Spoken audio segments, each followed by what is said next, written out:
Have you ever felt like your message just didn't land the way you intended?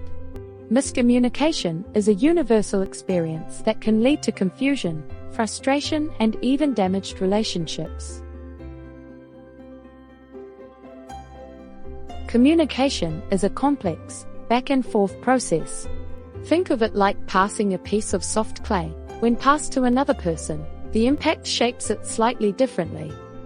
In the same way, your message is received differently. Each person's unique perspective, shaped by their culture, age, gender, and personal experiences, influences the meaning of a message. It's called our paradigm, or our own understanding of the world, built by our experiences in our environment. Being aware of our paradigm, and understanding that others have their own, is an important part of communication with others. So passing the clay is a series of transactions, each shaping the clay. Additionally, factors like distractions, emotions, and biases can unintentionally distort the original intent of a message, leading to miscommunication.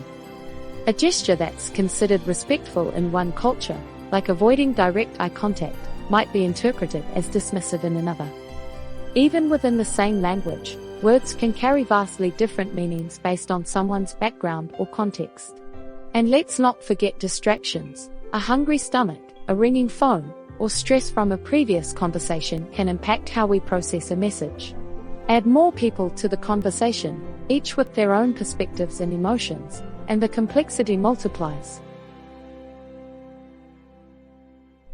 Let's say you're explaining a project idea to a colleague.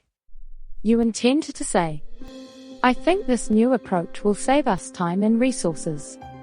But the other person might hear, "You think my current approach is a waste of time and resources."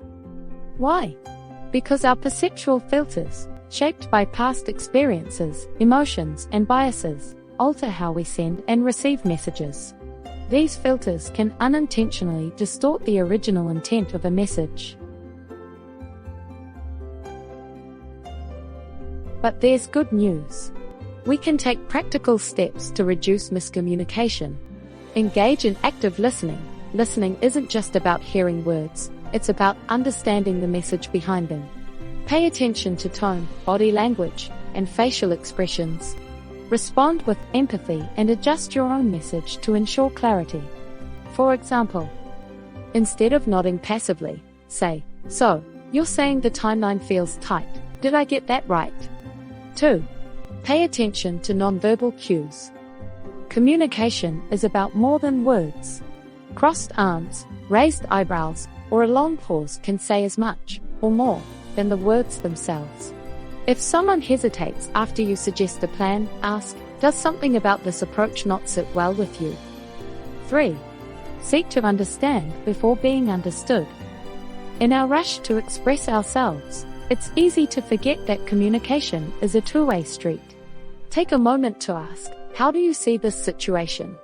Or "What's your take on this issue?" Being open to their perspective fosters collaboration and mutual respect. 4. Be aware of your filters and your paradigm. Recognize that your personal experiences, culture, and background influence how you interpret messages. Instead of assuming your perspective is universal, say, "This is how I'm seeing it. What's your perspective?" For example, in a multicultural team, a direct approach might work well for one member but feel confrontational to another. Acknowledging these differences helps bridge the gap. When we communicate, we shape and reshape meaning together. Like a sculptor molding clay, we influence the outcome with every word, gesture, and response.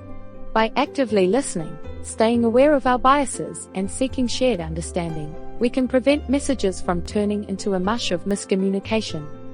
Start small. Ask questions. Listen with your ears, eyes, and intuition. And most importantly, approach every conversation with curiosity and respect. After all, effective communication isn't just about getting your message across, it's about building stronger connections.